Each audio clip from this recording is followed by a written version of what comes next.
Hello and welcome to Gaga Knits. This is my December episode and I can't believe we are so close to the end of December.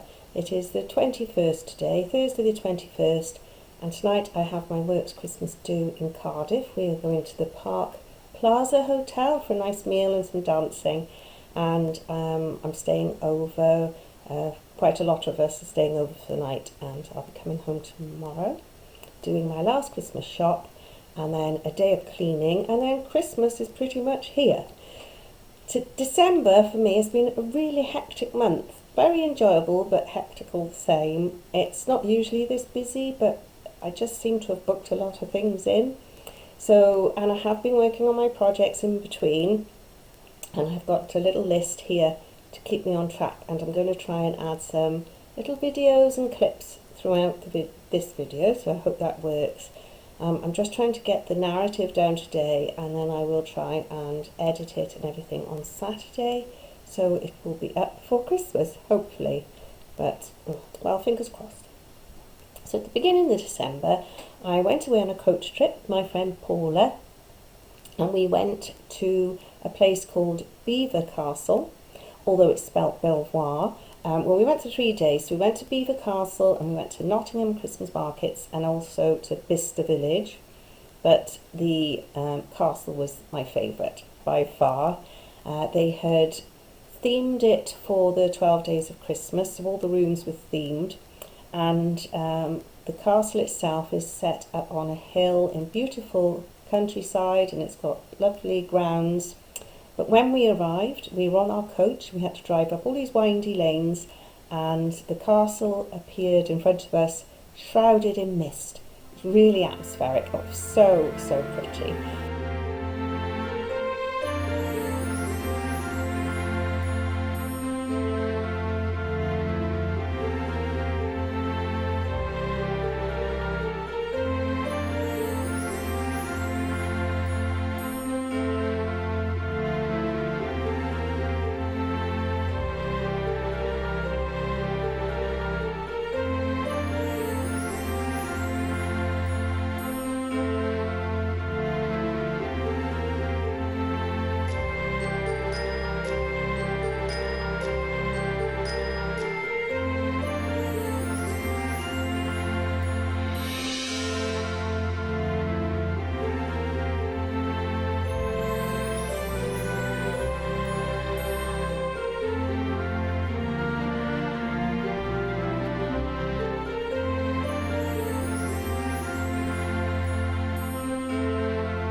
And when we get back to the hotels on these trips, I always take a project with me. So I finished the little baby socks for Jodie's friend's little baby. So that was my first project finished. I had 4 through December, so that was my first one.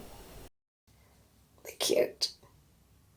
I did try to match the stripes, but for some reason they went a bit off on the heel, and then sort of got back on track here, and I have got one toe slightly longer than the other with the red stripe, but I don't think she'll notice. Aren't they cute? And the following week we had Jack, my youngest grandson's Christmas concert, which was lovely, and Harry, my oldest grandson, was the narrator, so that was nice. So Jack is 5, Harry's 10. It's Harry's last year in juniors. He'll be going up to the comp in next September. So it was really nice to go to concert that they were both in. And, well, it just makes your heart melt, doesn't it, when you see your children or grandchildren up on the stage, and it's just lovely and Christmassy. Really enjoyed it. It's a lovely school they go to, and they do so many things with the children. So that was fabulous. And the Thursday and Fridays that I don't work that week, I managed to get the Fingerless mitts finished that I'm making for my cousin Nikki. They shouldn't have taken me as long as they did, but the thumbs were really fiddly, and I had to undo them and redo them a couple of times. So if I make that pattern again, I'll just do plain ribbing thumbs, I think, because I don't think it really adds anything to the pattern or having the lace work on just those few stitches, and I found it really fiddly, but they're done now and I like them. I knitted them a little bit longer so they would go up her arm a little bit more, and well, I hope she likes those when she gets them on Christmas Day. And then Saturday the 9th was Christmas hamper day. Now this is when I make my daughter a lovely big hamper full of Christmassy items, so it can be food items or toiletries, a couple of games, maybe a book or two, just snacks, all sorts of Christmassy things. And I wrap them up, and as early we can at the beginning of December, they come over for a meal and Jody has her hamper. Now this year, like I say, we've been quite busy, so we couldn't do it till the 9th. So we had a nice curry, they stayed the night, and Jody had her hamper. And the next day we went to St Fagans, which is the Museum of Welsh Life, because they had a craft fair there. And it was amazing, really enjoyed it. And I bought a skein of yarn because they had one stall that was for wool. She did felted items, felted hats and scarves, but she also had a little bit of yarn for sale, and I bought this beautiful skein here, and it's called Springer and Manx, and it's hand-dyed yarn, British blue-faced Leicester 4-ply, so there's no nylon in it, and I got it for £6 when they're usually at least 18, because it has small white patches in it, 3 or 4. She said hardly noticeable. I can't see them anywhere. I mean, that white is obviously where they've tied the skein, but even so, if there's just a tiny bit of white in there, that won't bother me. For £6, well, it just had to come home with me, didn't it? And then the next Friday, so Friday the 15th, it was Harry's school concert, and we were also going away to Devon to go on the Polar Express. So we went up to see Harry in his concert, which was wonderful again. It was really enjoyable. I can't put any pictures in or anything because of the other children. The school are very good. They say that you can take photos of the concert and film it if you like, but don't put anything on social media that has anyone else's children in, which is fair enough. But that was beautiful. And then we left there, so that was in the morning, and in the afternoon we drove to South Devon. We went to a place called Hope Cove, and we had an Airbnb, and it was just a very, very pretty little harbour village, and the Airbnb was very nice. It was an apartment, but it was on 2 floors, and the bedrooms were downstairs, and the living quarters were upstairs, so that you could have really nice views over over the cove and out to sea. So that was very nice. And we went there on the Friday, had a meal in the Airbnb, and the next day we went for a lovely walk around the beaches and up on the hill. And in the evening we went to the Polar Express. Now, I don't know if anyone else has taken their children or grandchildren there, but I highly recommend that to take them. It was magical, and you had to wear your pyjamas and dressing gowns if you could. We had pyjamas and coats. And then it's the South Devon Steam Railway, and they put it's just beautiful. We watched the film the night before, just the Polar Express film, just to make sure we knew what was going to happen, what was going on. And I'm really glad we did, because some parts I would have wondered why this person was there and things. So watch the film if you haven't. It isn't one of my favourite films. I remember watching it years and years ago, and I wasn't that impressed, to be honest. Not one of my favourite Christmas ones, but we watched it again. And the Polar Express, even if you didn't like the film, going on the train journey, highly recommend. It was just magical. And the steam train came in, and the music was playing over all around us, and they had snow. They were pumping in the fake snow. It was just so beautiful, and the children loved it.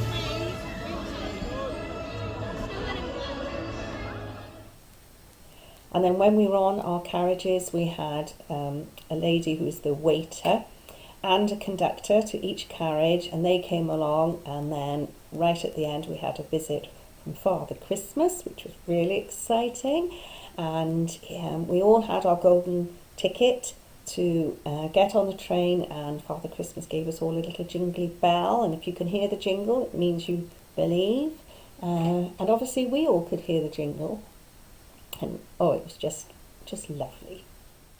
So we came back from that on the Sunday morning, and then I didn't do much around the house because I was quite tired, but I did work on my Betty and Judy Lodge sweater. Now, I was really hoping to get that finished for Christmas, but there was just no way.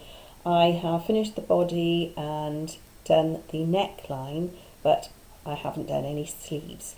And I went spectacularly wrong because I gauge swatched and decided I needed to use 4.5 and 4mm needles, and for some reason I knit it in 4 and 3.75mm needles, because you do the body first, and it wasn't till I was more than halfway down that I realised I was knitting them on the smaller needles, so therefore I then had to do the ribbing with 3.75, so it's a little snug, but I'm hoping that I can block it out a bit bigger, but I'm going to put it away until next year because there's no point now, there's no way I'm going to finish it for Christmas, and I'll pick it up again maybe next October, November, do the sleeves and wear it next year.